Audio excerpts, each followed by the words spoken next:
Hello friends, I am glad to see you again. Today I will tell you about the HOA that sent surveyors to my land at night.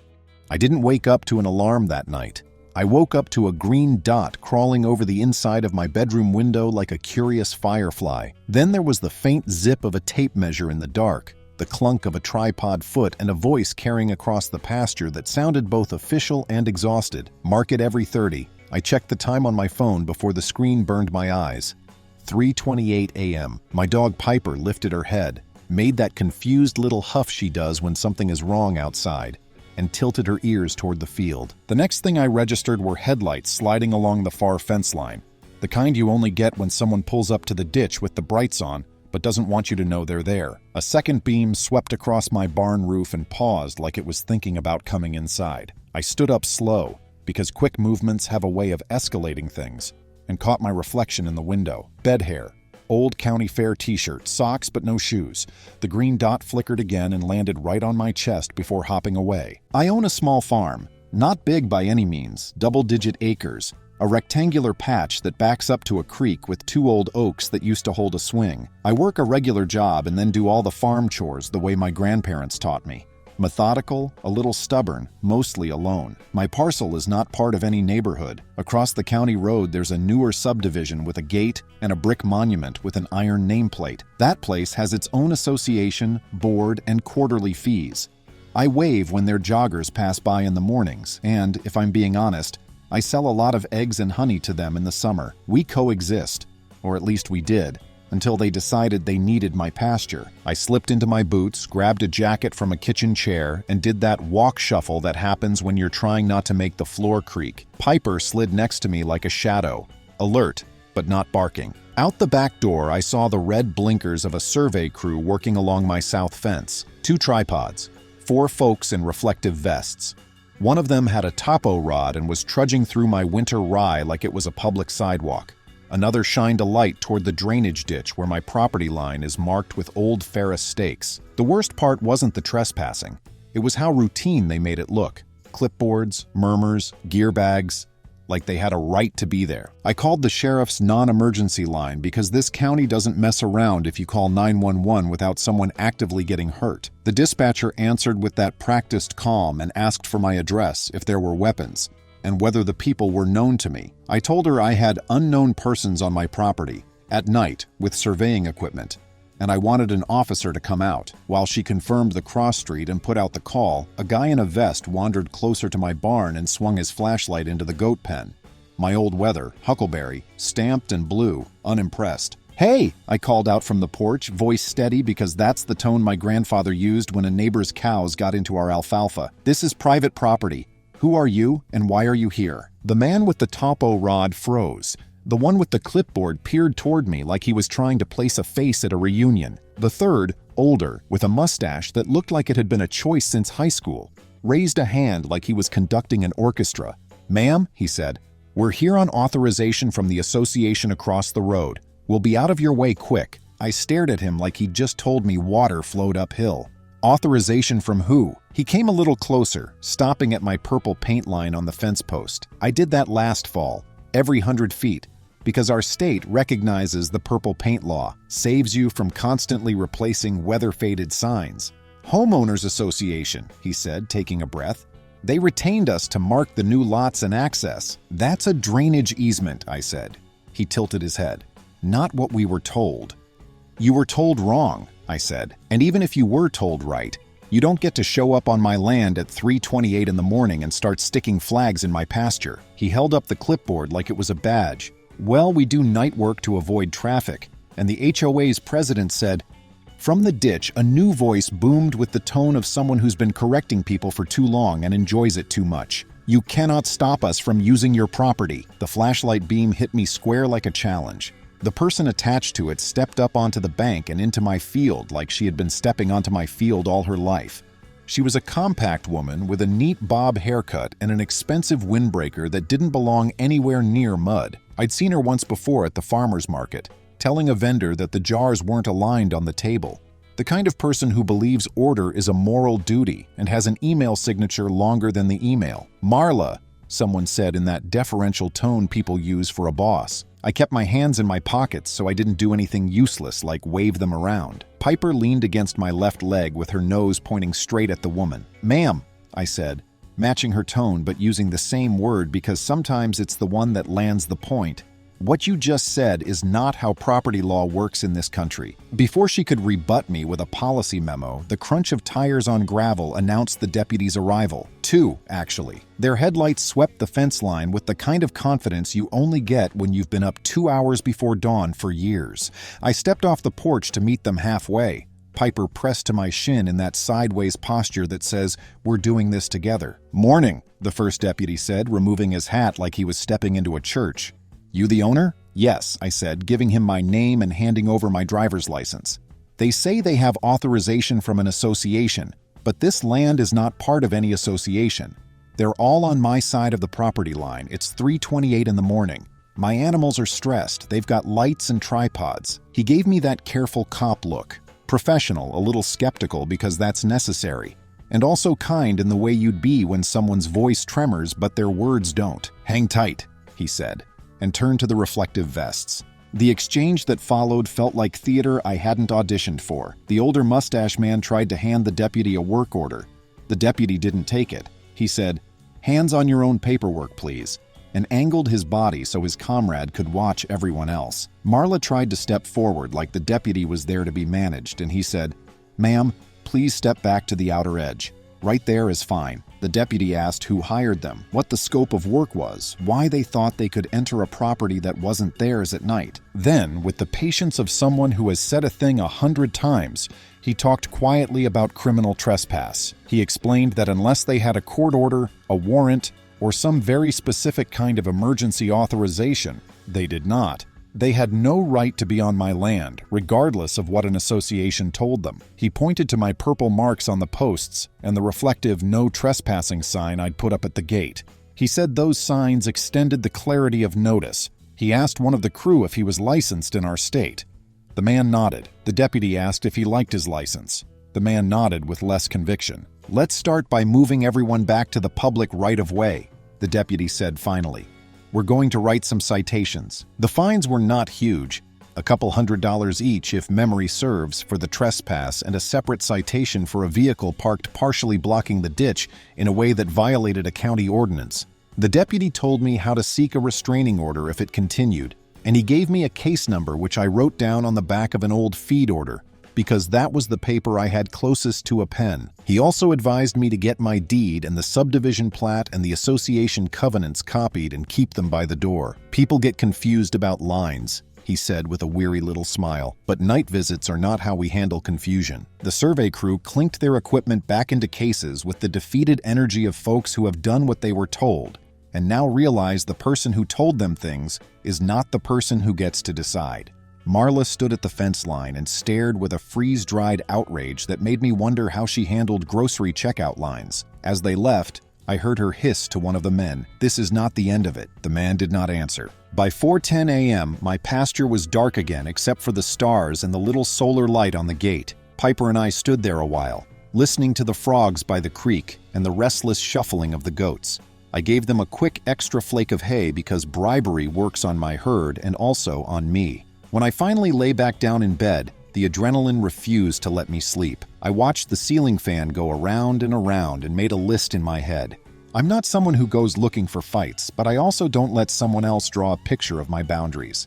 That morning, instead of going into the office, I put on a clean shirt, grabbed my deed packet, and drove to the county recorder's office as soon as it opened. A woman named Sable with a pencil bun and a tiny gold locket on her neck looked up my parcel number, printed me fresh certified copies, and showed me on the big wall map how my lot was platted before the subdivision across the road was even a concept sketch. The subdivision's covenants stopped at the center line of the road.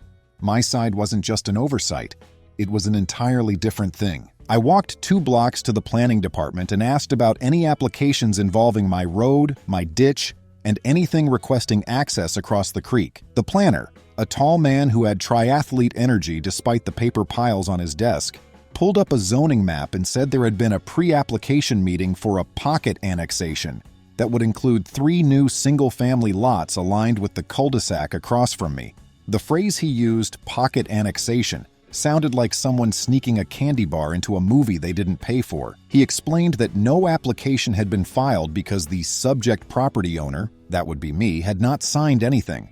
They asked about contingent approvals, he said carefully. We explained our policy. The policy, as it turns out, is the policy in most places around here. You can't bind your neighbor's land to your covenants without their explicit written and notarized consent. And even if you could, you'd still need easements for access, utility, drainage, and a full subdivision review. There's been a little uptick in what I'd call aspirational annexation, the planner said, choosing his words with the practice of someone who testifies before a board with microphones. But the law is what it is. I made a second stop at my bank and put the fresh certified copies into the safe deposit box, along with the old photographs of my grandparents holding up the first watermelon they grew here. On my way out, I bought a handful of small trail cameras because you can get those in a big box store now, next to the fishing lures and the kayaks. Back at home, I climbed the old oak with a climbing stick and strapped one camera facing the south fence, another facing the gate, and a third tucked behind a screen of wild grape to catch anything coming across from the subdivision side. I posted fresh laminated no trespassing notices with my name and the statute cited, because if you're going to do something, do it right and do it so a judge nods along when you explain. When the certified letter went out the next day, return receipt requested, to the association's designated agent, and to the property management company listed on their meeting minutes, I felt like a tiny paper boat setting sail in a storm. In it, my attorney Sonia, who is the kind of person you want on your side when a line needs drawing with a ruler, explained that any entry onto my land without my consent would be considered trespass, and any attempt to cloud my title, like recording a covenant or plat affecting my parcel, would be met with a slander of title action. She included copies of my deed, a GIS printout, and the statutes that, in plain English, make it a bad idea to tell surveyors to march onto a farm at night. The letter landed. I know it landed because the management company signed the green card, and 2 days later, I got a 3-paragraph email from someone named Kip, who worked for them, and used a lot of words like misunderstanding and evolving design. Kip asked for a meeting. Sonia declined on my behalf and requested that all further contact be in writing. She's firm about that. People say wild things in meetings, she told me once, and it's so hard to file a transcript of your memory. For a week, things were quiet. My cameras showed deer, a raccoon the size of a boulder, and a cat I'd never met who traveled my fence like it was a runway, tail up like a plume. I said hello to joggers across the road when I got the mail. I dug a trench for a new water line. I told myself the nocturnal cartographers were a blip. Then I made what should have been an unremarkable decision. I took a week off and went to visit my sister, who had finally convinced me to come see her new baby, who had enough hair to need a comb at 4 months old.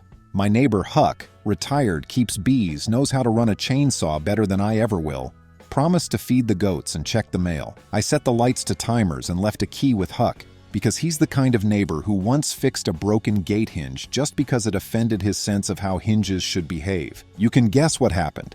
Day 2 of my supposed restful vacation in a rental house with a couch that made me feel like I was being slowly eaten by a very soft monster.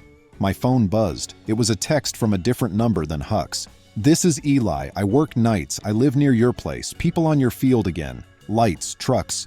You want me to call someone?" I sat up so fast the baby started crying on the other end of the video call where my sister had been showing me a new round of drool skills. "Yes," I typed back. "Call the sheriff. I'm going to call too. Thank you." When I called, I gave them the case number from last time and explained I was out of town, but had authorized my neighbor to be on my property. The dispatcher breathed in like she was about to say, "Oh no, not again," but chose professionalism instead. "Units are en route." I called Huck. He didn't answer, which meant he was out with the bees or the goats or his old truck that never rings through. Then my camera app pinged. The south fence camera had caught 3 figures ducking under the bottom wire with tripods on their shoulders, moving in an S pattern like they were trying not to be seen, which is hard to achieve when you're wearing reflective vests. A 4th figure in an SUV idled just at the ditch with the hazard lights on. Eli texted again. "Lady from the board is there, short hair, yelling at a deputy now." By the time Huck called me back, he was already at my place, his voice puffing into the phone as he walked. "Little bit of a circus," he said. "In that way people do when they don't want to worry you." I counted 6. Deputy says he recognizes 2 from last time. The lady, Marla, someone called her, is being dramatic about property rights and the necessity of their work. Piper's sitter sent me a photo of my dog staring at the front door back home like her telepathy would conjure me through it. My stomach did the gymnastics of worry. Do the goats look okay? I asked. Because you think of living things first when you hear lights and strangers and night in the same sentence. Spooked, Huck said. No one's hurt. I'm going to stand by the barn. Deputy says it's okay. He's pretty fed up. It's one thing to watch it on video with concrete under your elbows and a sleeping baby drooling on your shirt. It's another to see the footage later, the way Marla planted herself with her feet at the fence line like a cartoon general. The way she tried to argue the meaning of a deed with a deputy who reads deeds for fun. The way the older mustache man avoided looking at the camera entirely. And then there's the audio, which caught her saying in the tone of someone summarizing a committee's unanimous vote, "We started this last time because we were told the owner would be away. We will continue if we have to do it every night. This is necessary for the community." A deputy said something back that I will always appreciate for its calm. "Ma'am, your necessity doesn't trump the law." Then he wrote more citations. This time, he also wrote one for the SUV driver for blocking the public ditch crossing entirely. I later learned he ran the plates on the SUV and found a lapsed registration and an unpaid ticket, because life has a way of wearing out even the most polished shoes when the miles get long. The driver looked like his week wasn't going well. The deputy also called a tow for the SUV after giving the driver 3 opportunities to produce current paperwork. I watched on the feed as the tow truck hooked up and the driver's face went through the 5 stages of regret in about 10 seconds. I came home early. Call it a failure of vacationing skills if you want. My sister said, "I love you, but go handle your goats." And I kissed the baby's hair and got on the earliest flight. The minute my truck turned onto my road, the tension between my shoulder blades loosened. The pasture was green as it had ever been. The goats had forgiven me for being gone by the time I shook the grain bucket. Piper, who had stayed with a neighbor to save me the mental break, jumped into my lap with the force of an apology I didn't need. But in my stomach, something had turned from worry into resolve. Sonia met me on my porch that afternoon with a stack of papers and her serious reading glasses. "We're going to record a notice," she said, tapping the top page. "A simple one.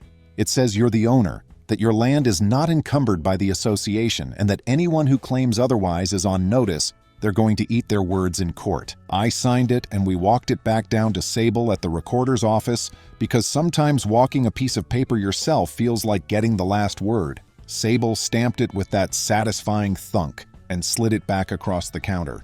"You'd be shocked," she said softly, "how many of these we've seen lately.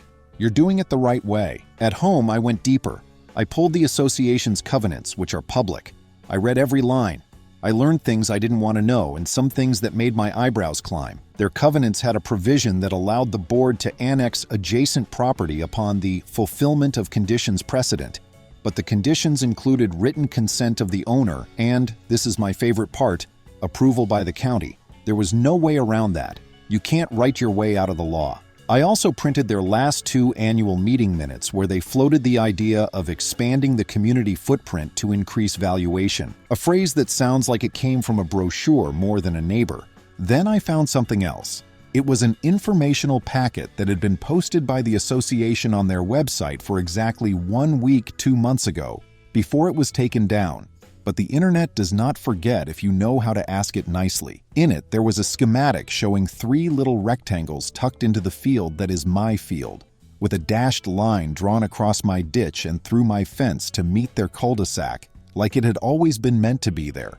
A note on the schematic said, "Subject to owner agreement," which is the kind of tiny italic disclaimer that lawyers add to keep their blood pressure in the manageable range. But in the emails to their members that accompanied that schematic, and yes, I got those too because a kind soul thought I should see them, the word agreement had a way of turning into arrangement and arrangement into plan.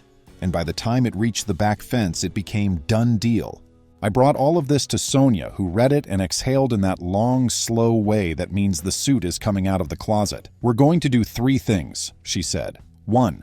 We're sending a cease and desist in both human language and legal language. 2. We're making a police report for the new trespasses with the video evidence attached, so there's a paper trail that looks like a brick wall. 3. You're going to file a petition for an injunction. "Do I have to go in front of a judge?" I asked. because standing in front of a judge makes even honest people feel like their socks are on the wrong feet. "You do," she said, "but you'll have me and your purple paint and your goats." She wasn't wrong. The judge we drew for the emergency hearing had the precise demeanor of someone who always wanted to be a science teacher. She asked for definitions, she wanted dates, and she did not tolerate adjectives that weren't attached to facts. We laid out the timeline, the night at 3:28 a.m., the citations, the second incident during my vacation, the recorded notice, the association's internal materials, the emails with done deal optimism. The deputy testified via video that he had personally removed the group twice and cited them multiple times. Sonia asked him the only kind of questions that matter. Simple ones. Did you observe signs? Yes. Did anyone show you a court order? No. Marla showed up with the association's counsel and tried to hand the judge a thick stack of documents, most of which had to do with their covenants and their vision for community cohesion. The judge flipped through exactly 3 pages and set them aside. "I need to know why your people were on this person's land at 3:28 in the morning," she said, glancing over her glasses with that specific stare that makes you sit up straighter. "And whether you believe you had lawful authority to be there." The association's counsel did what counsel do when the facts are interesting and not in their favor. He talked about daylighting creeks, long-term planning, growth, and the public good. The judge listened politely and then, in the kind of voice that makes people write down verbs, said, "That was not my question." Then she granted the temporary injunction, ordered that the association and anyone acting on their behalf stay off my property, and set a quick hearing for a permanent order. She also added a line about no contact, which the clerk later explained applies to emails, letters, and showing up at my gate with a pie and a smile. The order had teeth. The kind of teeth that bite for contempt if they're ignored. You would think in a reasonable world shaped by cause and effect that this would be the end, or at least the beginning of a polite timeout in which everyone went to their corners and reread the statutes. But reason is a guest who doesn't always accept invitations. 2 weeks later, after we had our injunction, after I had stopped waking at every owl hoot, after I had finally put away the go bag of paperwork I kept by the door, I went to the hardware store for fence staples and came back to find fresh orange flags in my rye. They were small triangles of plastic on wire, fluttering in a line that made no sense for drainage, utilities, or anything but the notion of carving my pasture into pieces. My trail camera caught them being placed by 2 men in street clothes, not reflective vests, around 4 a.m. They moved quickly and avoided looking up at the oak where the camera grinned. When I pulled the flags up, their wire ends were still damp.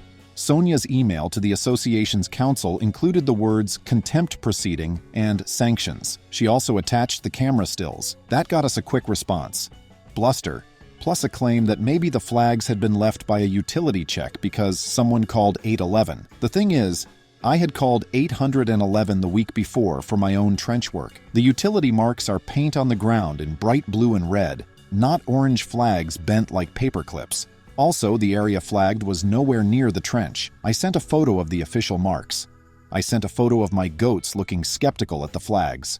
I sent a photo of my boot heel next to the wire to show size because detail matters. That afternoon, I went out to feed and found the gate latch loosened. Not like a breeze had wiggled it, like someone had unscrewed it a quarter turn. That kind of detail might not mean much in a place where people show up unannounced with casseroles. It means a lot when you're a woman who lives alone on a property people have decided is a chessboard. I stood there with my hand on the cool metal and made a choice that is not who I was at 20, but is exactly who I am now. I called a locksmith. We swapped the latch for a lock that laughed at bolt cutters and added a chain that would make a pirate nod.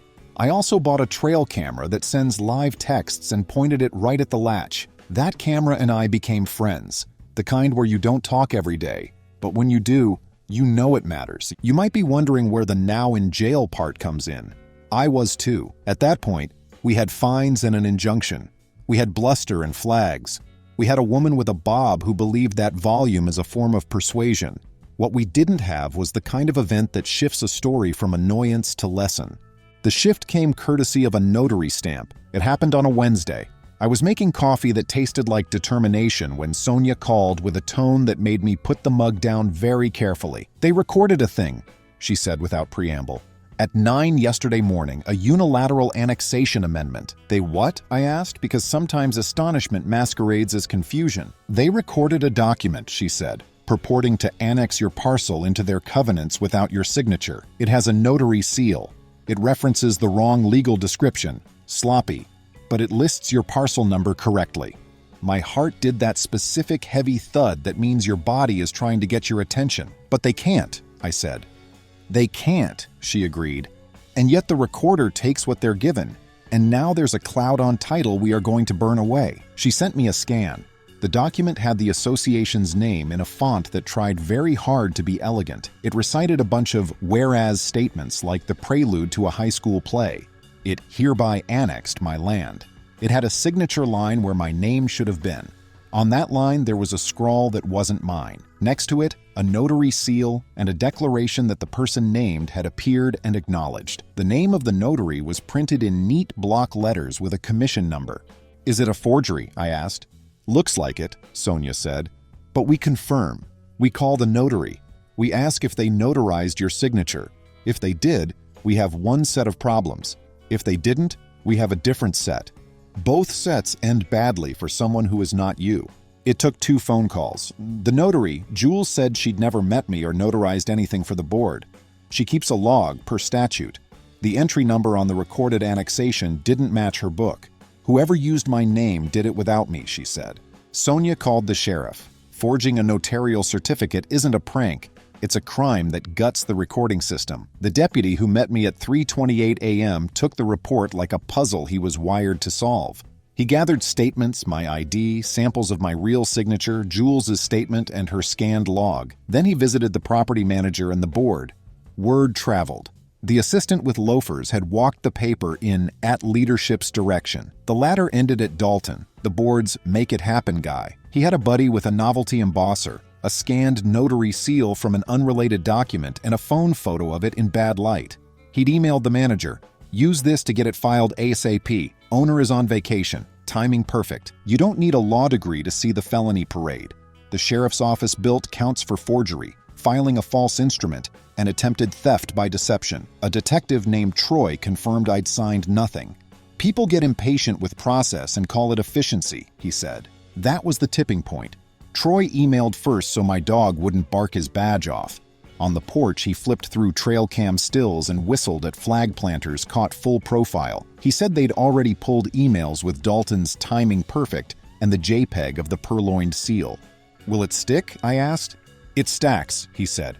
Trespass with documentation, contempt after the injunction, and this forged recording, loaded round. A bland community email called it a clerical anomaly.